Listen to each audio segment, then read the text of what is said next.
You're watching the Wrestling Nerd broadcast. Now here's your hosts, Tom, Nick, and Dave. It's you, it's me, it's NRD. It's you, it's me, it's NRD. Uh-huh. Let's start the show. That is right, ladies and gentlemen. It is TND, and we are sleepy because we are recording this the day before, just 8 hours before it's going to go up. It is the closest we ever have on a turnaround. It is the Broadcast After Mania, the show that anything can happen on. We can just break out more weapons. But we'll break out more weapons. Yeah, so WrestleMania happened this past weekend. We have a new King of the Nerds, Garrett for the second year in a row. Yes, second year in a row, the winner of the Wrestling Nerd Rumble has gone on to WrestleMania and has won the crown. So, folks, join the Patreon, patreon.com/WNRDB, and you too, next year, could challenge for the crown. Yeah. It could happen. But yeah, WrestleMania was a thing that happened, and I would like to state, because apparently people think we hate women, in our minute review, in which I had 1 minute to review 2 nights of a 7-hour event that no women's matches have it. So I'm just going to let you know. Becky Lynch versus Rhea Ripley was a match that happened. Some people think it was the second best match on the card. Bro, not even close. Wasn't even the third best match. No. Best match of the night was the main event, and I'll give them that. The main events were the best matches on both nights, and that's been tricky on some past Manias. This Mania, to sum it up in the same way that I said in the minute-long review, this Mania didn't have instant classic matches necessarily. Like, you won't look back on any of the matches. This is one of the greatest matches of all time. Yep. It had some of the greatest moments, though. Some of the best feel-good moments. Sami Zayn winning the Intercontinental title and hugging his wife. Awesome. R-Truth climbing that ladder and winning the tag titles. And, of course, Cody Rhodes winning the I must say, and I'll let you guys talk after this, I have never felt such emotion after a wrestler has won a match than I did on Sunday night. I literally was crying tears of joy. As pathetic as that sounds, I was literally crying tears of joy. My voice was cracking, trying to just summarize the moment as it happened, and I could not get words out. I was so happy. Yeah. But yeah. I have thoughts. What are your thoughts, Tom? First and foremost, this is my friend Cameron. His YouTube is King of Wrestling 28. Cam is one of the nicest young folks I've ever met. Incredibly polite and loves wrestling. So I'm giving him a shout out. I met him when I was in New Jersey. He is friends with my nephew. And Cam, he's one of the top ones. He's a good guy. So go show him some love. My next thing. Should we do night one? I don't even remember. Man, it was a lot of wrestling this weekend. It really was. It was, and I watched a bunch of the GCW stuff too, so it was like, I'm tired. The Mania was good. I felt like night one was lackluster compared to night two. I felt like night one was certainly like a warm-up night. I didn't get Becky and Rhea opening the show. I thought the ladder match would. That ladder match was insane. JD McDonough's bump to the outside. Holy shit. That ladder match had so many spots that I'm just like, well, here we go. I had 13 people in my house for night one of WrestleMania. Wow. Half of which not wrestling fans. Wow. It was really cool. I wish they came for night two. I had about 6 for night two. But with that being said, I think night one was an enjoyable match. I think the tag match at the end was done very well. And I am I happy about it? I don't care. It's what I knew was going to happen, but like it was entertaining. The fact that R-Truth is getting his flowers is well deserved. I am really happy about that. I've not laughed so hard in a long time. I don't remember much from night one, to be honest with you. I'll run down the card for you really quick on night one. It was we'll go through it really quick in each one. Rey Mysterio and Andrade versus Santos and Dom, in That was which Jason fine. Kelsey came out and Lane Johnson, right, Nick? Was that who it was? I can't remember. The other Philadelphia Eagle. Taylor The Swift, offensive right? lineman. So I thought that match was fine. It was fine. it was there. It was a match that happened to get again one of those multi-man matches to get a lot of things on the card, and it was one of those things where it was factions, but the factions didn't overshadow the tag teams going on, so which I thought was cool. Then we had Gunther versus Sammy. Gunther's reign as IC title ends in 666 days. They started that intro to that match, and my hair was standing up on my arm. I was getting jazzed. The backstage stuff was brilliant. Yep. Kevin Owens hugging Sami Zayn right before he went out, it just messed me up, and I said, "That's it. Sammy's winning."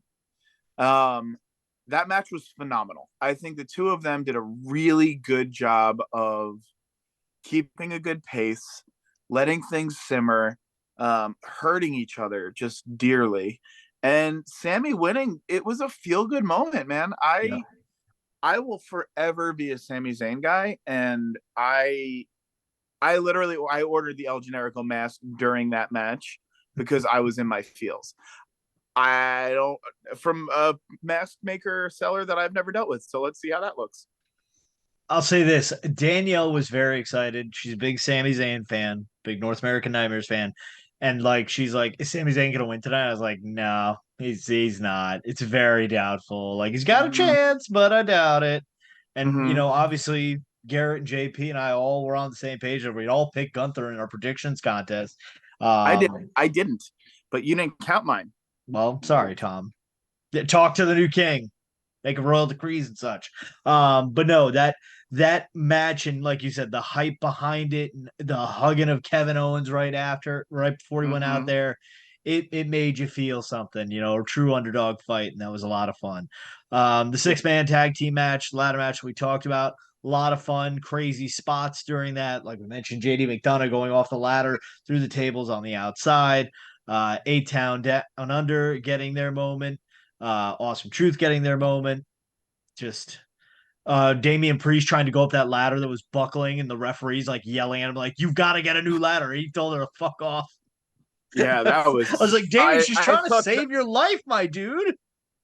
I thought that was it. Yep. I'm like, well, here we go. It was nice seeing him. Yep. But no, I do like how they split the titles nicely. We got two sets of titles on different shows. It's great, finally. Then speaking of tag matches, we had Jade, Bianca, Naomi versus Damage Control. I mean, it was what it was. It wasn't a bad match. Wasn't a great match. A bad match by any means. Yep. I enjoyed that match. I think the match showcased everyone in it well. Yep. It was just that. It was a showcase match. Yeah, it wasn't the greatest tag match ever. Yep. Unlike Dave, I do love women's wrestling, and I enjoyed that. But it brings me to a point I guess I'll talk about it now. The advertisements on the matches were a bit much. On the whole barricade, and it was two matches in night one that were a little disappointing. Oh boy. The match with Rey Mysterio was sponsored by Minute Maid's Agua Fresca. And then the match with Jade Cargill, Bianca, and Naomi was sponsored by Wingstop. No. It just it's not good. It's not good. Not good. Thought that really shitty. With that being said, I just think the advertisements were a bit much overall. The Prime logo on the ring was fine. I'll say it's not as distracting as I anticipated, because it was when they originally showed it, it was the red, white, and blue bottle. This was just a silhouette kind. If it was colorful, it would have been a problem. But yeah, I enjoyed that women's match. I thought it was good. Jade looked very good in it, which I'm excited to see where she goes. Yep. Bianca, like this new iteration of Bianca is really nice. She's just spicier and Yep. meaner, and I really like it. Yep. So yeah, that was. I mean, it was what it was. A showcase match, a match that I was honestly disappointed by on night one. More excited between their interaction on night two was brother versus brother, Jimmy versus Jay Uso, or as speaking of the advertisements, as King Garrett put in our Patreon chat, brother versus brother, blood feud, brought to you by Dude Wipes. It was just very weird. Yeah. Yeah, it's a bit much. I'll say this, at least we didn't have like the luchador cinnamon toast crunch standing in the corner during like they did during Ray versus Dominic. But yeah, no, I agree. I had a few friends there, but they were sitting on the TV side, so from their pictures, you can't really see the advertisements unless it's on the ring posts because the hard cam barrier is just padding and that, so they don't really see it. There's no LED apron on that side as well, so they didn't really see the advertisements, but must be nice. That match sucked. Yeah, it was not. It was for two guys who are high flyers, fast movers. It was very slow, very drawn out. Did you watch it, Nick? I'd seen most of it, but well, I can't wait for 15 years. It's weird that the Uso match was so bad, considering that you would think as brothers they've probably been practicing this match since they were like 2. Yeah. Well, I think somebody said. I feel like that was something in the. Is something in a promo package, or maybe that was the Brett and Owen thing as part of it. Like, yeah, these guys have been having this match since they were 6 years old or whatever. Yeah. But yeah. And then like we touched on as well, Rhea Ripley versus Becky Lynch. Loved Becky's ring gear because it had passages of her book on like the stomach and the knee pads and the dress she kind of wore out to the ring. That was really cool. I will say though, ring gear of the weekend, no surprise, Seth Rollins straight through. Just curious how much that jacket costs, like both of them. Like, how much does that cost? That man's spending like 20 grand on that outfit this weekend. Wild. Just wild. Well worth it. No, absolutely. It's pretty cool. I'm also just curious like how much it weighs. He's like dead tired by the time he gets down there. I love Seth Rollins. No, he was fantastic. Rhea Ripley with the band that sings her entrance theme. That was terrible. I'll say this. Rare win for somebody who gets played to the ring. I feel like they typically lose. We also forgot to mention Jey Uso was played to the ring by Lil Wayne. Now here's the thing. I love Lil Wayne. God keep him away from WrestleMania for the rest of my years. I love Lil Wayne until he got. We'll talk about it off the air. Yeah. And then of course the main event. Ironic. You know what I found out about this main event? It is the longest match in WrestleMania history that is not an Iron Man match. Oh. 45 minutes that match went. Bell to bell. Insane. You know what's funny is it wasn't boring. No, it wasn't boring at all. It was one of Roman's better showings where like he was wrestling the whole time. Yep. Well, I mean, he had to. I mean, I don't want to say carry the match over The Rock, and The Rock looked good too, considering he hasn't had a full blown match since WrestleMania 29.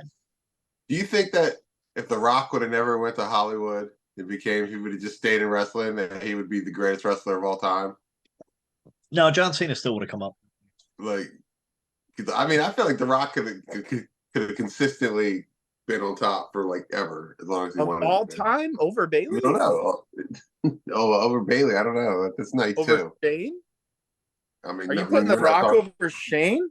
I mean, Rock covers Shane. We'd have to see. We'd have to take full prime Shane and keep him around the whole time, and then full prime Rock. You know. See, no. The rankings are as this: you got the Acclaimed, right? Rock covers the Acclaimed. Shane tears quad over Rock. Oh no, I'm sorry. Shane leapfrogs onto Rock. Scissors tear Shane's quads. We got there Shane's baby. tag team partner Snoop Dogg. Snoop Dogg was a big. There you Yo, go. Yeah. So that's night one in a nutshell. Night two, with the I've Pride seen much versus more of night two than I've seen in night one.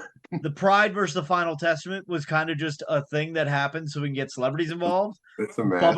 Bubba Ray Dudley comes back as the special guest. I mean, we're in Philadelphia. I personally was hoping Bill Alfonso was going to come out so we could have an actual official. also, what happened to Akeem and Razor? Like they just disappeared at one point and they were just gone from the match. They were like, "Fuck it, we're out of here." Like We're the getting last like fired again. 5 minutes, I felt like they were just nowhere to be found. And those like the bad guys from Teenage Mutant Ninja Turtles. No, that's Yeah, Rocksteady and Bebop. Don't you dare! Sorry. Don't you dare disrespect those Akeem two and gems. Razor. That I match, didn't even know that those match guys was were whack. I didn't even know those guys were back until the match started on WrestleMania. I was like, "Yeah, look, these guys." Me neither. LA Knight versus AJ Styles. Again, it's one of those like we got to get people on the card. It had no real frill to it. He had the Slim Jim sponsor, and LA Knight needed a big win. It was fun. You know, again, nothing was terrible, but like some of the stuff. No, that first match was terrible. The Pride versus the Final Testament. I love when they're like, it's a street fight, which means they're going to use 3 kendo sticks, a steel chair, and one. I'm sorry, they need 2 tables because they literally laid Karrion Kross on one of the tables and it broke. That match was broke because they just laid that large man on there. That was Street Profits, right? Street Profits and Bobby Lashley. Street Profits, they deserve. They looked good. They looked good. I just think that match just made no sense to me, so I was over it. Yep. In the match that forced a tiebreaker, Logan Paul defended his U.S. title successfully against KO and Randy Orton. Now, I'll say this. Maybe it was the fact that I needed Logan Paul to win to force a tiebreak for the crown, which helped me get more into this match. But when Sami Zayn is waiting at the entrance ramp for Kevin Owens, I'm like, oh, fuck, I'm done. He's going to win this. JP's going to retain the crown. It's over. And then Logan Paul fucking just pulled it out, man. They did this. That was a top tier match. It was very good. The comedy bits, the golf cart, and Owens going back, and then Randy Orton literally saying while he's on it, as Kevin's driving, like, "Yo, like slow the fuck down." The guy in the prime bottle getting barked at and RKO'd, like it was. There were some really good moments, and I said this to my friends, and I will gladly admit this. Logan Paul was born to be in the WWE. That man, every match he's had, he has gotten better. That man knows how to get people to hate him. He is incredibly athletic. His selling of moves has really gotten good. Piece of shit human. Hate him. But that man, I will watch his matches and know that I'm going to enjoy what I'm watching. My one small little bit, and this is my hatred of triple threat and 4-way matches in general. You could see at times Logan is kind of like on the apron waiting to get back in for his spot too soon. And it's like, guy A pulls a move, guy B rests out. It's like, so you could kind of see, but again, that comes with seasoning for it. Nick, you had a good line in our Patreon chat because nobody knew who I Show Speed was, who was the guy in the prime bottom. Like everyone's showing their age in this group because literally it's just like, who the fuck? Wait, what? Who's that? Because Michael Cole on the broadcast, he was like, it's the most popular streamer in the whole entire world. And I was like, who the fuck is this? I thought that was us. I don't think we're the target audience anymore. That's what I always tell them. Yeah, that was a funny moment. I was hoping it was fucking Pete Rose under that prime bottle so badly. I was like, come on. But then I also fantasy booked. I was like, under the prime bottle is Jake Paul. Jake Paul takes out somebody, and then Mike Tyson to hype up their fight in July comes out, takes out Jake Paul, and then Shawn Michaels comes out and gets his revenge for WrestleMania 14. Yeah. So okay. Next match was the first match of night 2. We had Seth Rollins versus Drew McIntyre. 10-minute match. Felt longer, but not overstayed its welcome. Great entrances by both. Loved Seth's entrance. I said this is what Adam Rose and the Rosebud Parade would have looked like had it caught on more. But of course, Drew McIntyre rubbed it in CM Punk's face, got hit. Damian Priest comes out, cashes in the briefcase. I was stoked about it. It was pretty awesome because my thing in the predictions was I had Seth retaining, and I figured that the cash-in could happen the following night or that same night because Drew gets so mad. Because it made more sense in my head that Drew gets mad at Seth and beats him down, and then Damian cashes. You don't do a heel on a heel, even though Drew was like a tweener, if that makes kind of. But yeah, good cash in, solid cash in. And man, he's got that swag. He really does. I love Damian Priest. I don't, and I think I do now. He's awesome. There was I'll show you the video later. There's a video of like him at an after party when it looks like they're in my dad's basement with like my old DJ lights going on, and Priest has like a bottle of champagne and the title in the other hand. It's fucking funny. But something that wasn't funny, because it was downright tragic, was Bayley versus Io Sky, because we didn't get Bayley buddies, we didn't get Paramore. We got an awkward entrance from Bayley. Tom, I'm sorry, but that match disappointed me. The entrance was like, I disagree. Why did they carry her out? Like, why can't we get the proper like seat for her? They carried her on her shoulder like she just won the high school football game. It was a weird entrance. I will give you that. It wasn't a great match. It was a very good match. It was my favorite match of my life. There were moments where old Bayley was coming out when Io jumped off the barricade and Bayley caught her into the belly to the ground. Was incredible. There were great moments. Obviously, Bayley winning, I'm going to be excited. Did I want good Bayley to come back? Yeah. Did I think she was back because her hair was long? Yeah. We all did. I really did. I'm disappointed in the entrance, and it really threw the whole thing off for me. Yeah, because it just didn't make sense. Like, why is she Egyptian? It didn't. It was a little weird. The story. I need to know why. But I don't think that will matter. I think it was a terrible entrance. Bayley is my favorite wrestler. Period. I've always loved her since. Couldn't tell by the belly button behind you.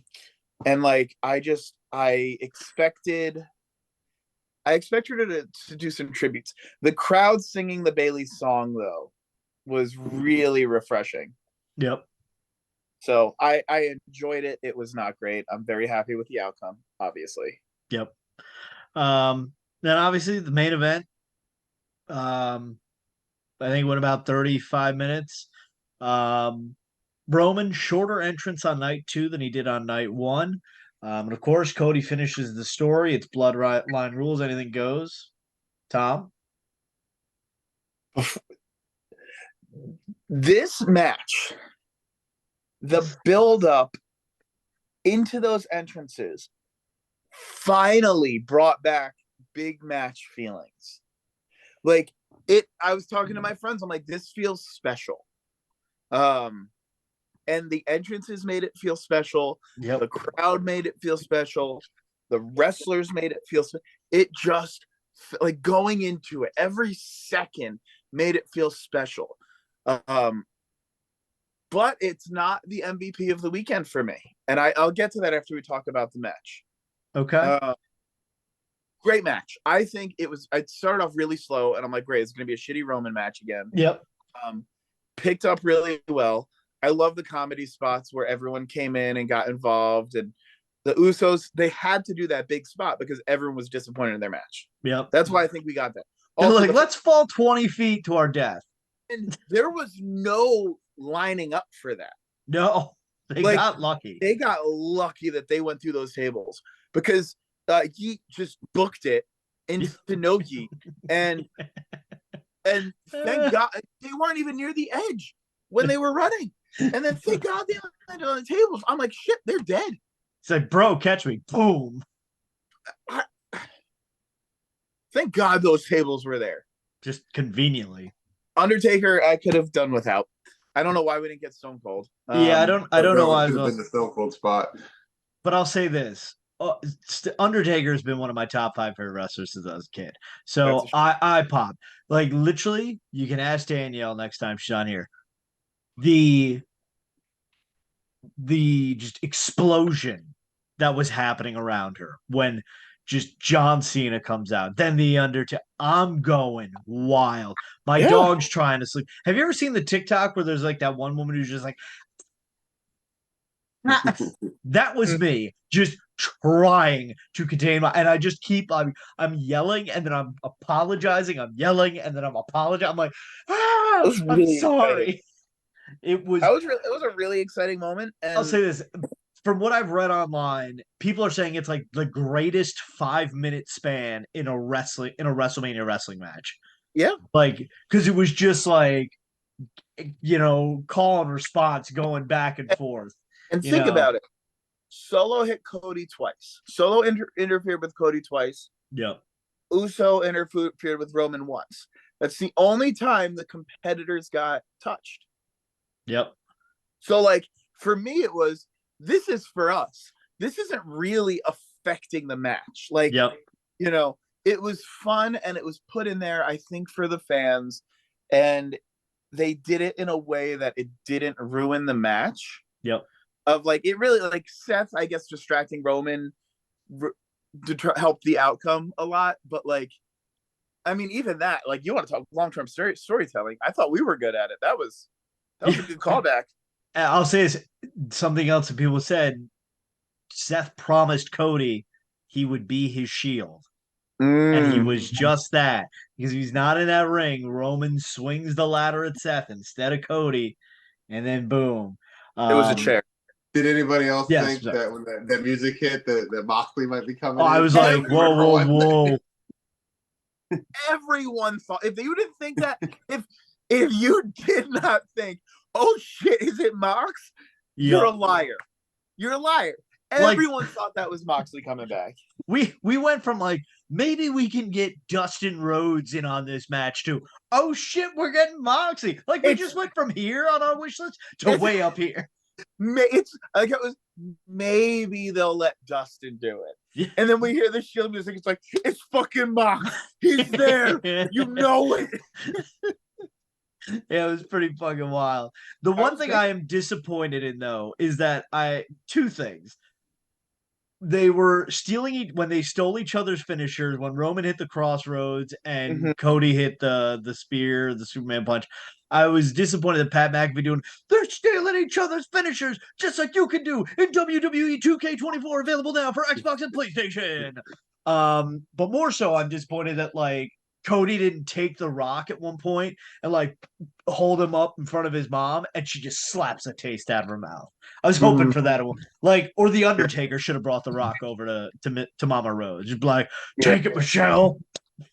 The two other things. So Cody goes under I think it was when he went under the ring for the table initially. You can see somebody's hand is there, and they pull away really quick. The Undertaker was under the ring. And then the other thing was, they're like, how did the Undertaker teleport away? And there's fan footage of the Undertaker sprinting back through the crowd. And it's just like, yeah! It's the funniest shit, man. But no, overall, Mania, like I said, this Mania will be known more for moments than matches. And I like that. I feel like this is the first time in the now 5 years they've been doing 2 nights that there is legitimate carryover from night 1 into night 2. Things on night 1 affected night 2, and I like that.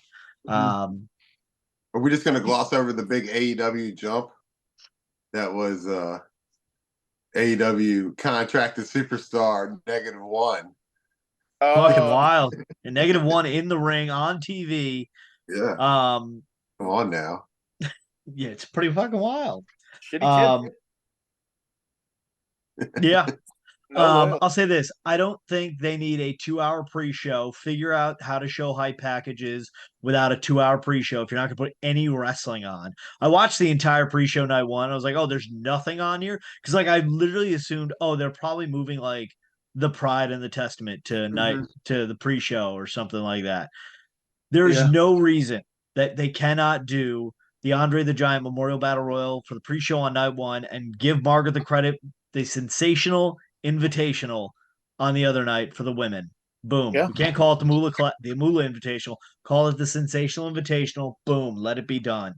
It flows better too. Can I talk about my MVPs for the weekend? Absolutely. Yeah. I have realized that Michael Cole is the greatest commentator that's ever sat at that table. I'm going to say it. I know some people don't love Michael Cole. I think Michael Cole will go down in history as the greatest commentator in WWE, if not wrestling. That man is so underappreciated for his ability to call a match, get us the information we need, banter with his team, and still get his own uniqueness involved. So he's not the MVP. He's close to it. The MVP of the weekend is motherfucking Samantha Urban. Yes. Period. He's amazing. Period. She will go down as the greatest ring announcer. She shits on Finkel. She is the greatest. Here's why, Dave. Finkel had a great voice. Finkel had great inflection. Finkel did not have that passion that Samantha Irvin's showing. She, with Sami Zayn, with Cody winning, you could hear. Oh, it's like she doesn't like. We know it's scripted. We get it. We know this. Yep. I don't think they tell her the outcome. Probably not. No.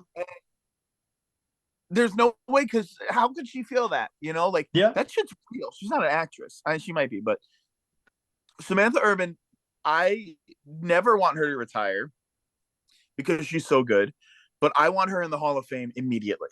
So they got to push Ricochet to keep her around.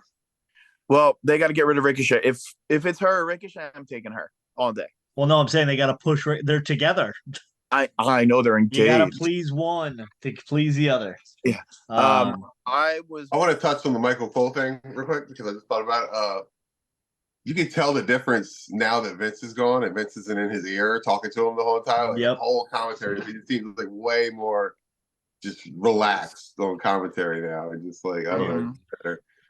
And also shout out to Michael Cole and Pat McAfee and Corey Graves for just from a vocal standpoint that they did not lose their voice. Because like I remember like in Mania's past on one night they'd be rotating commentary teams out there and Michael Cole would just be hoarse by the end of it. You just see like 20 cough drop rappers on the table in the main event spot, just paper going everywhere.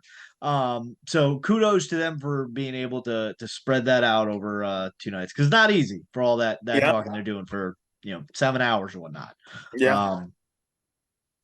I have a non-WWE thing. Don't spoil the crate. We'll talk about that next week. No, not the crate. Okay. Stuff. Okay. If you didn't watch any of the GCW collective stuff, Big Gay Brunch was really good. Joe Janela's Spring Break was really good. The Clusterfuck was a fucking trip. Is it called the Clusterfuck? Yes, Joey Janela's Clusterfuck. Oh, okay. There were 87 participants in the match. Love it. Absolutely. The event is one match. Nick Gage enters. I'm gonna spoil. I don't care. Nick Gage enters it and goes to cut Yoshihiko, the doll's head, with a pizza cutter. Oh God! Nothing happened. Micro Man won. Wild. Didn't Dink no show? I read it. Dink no showed. Dink no showed. I heard. I didn't. Wait, Dink? Dink the clown.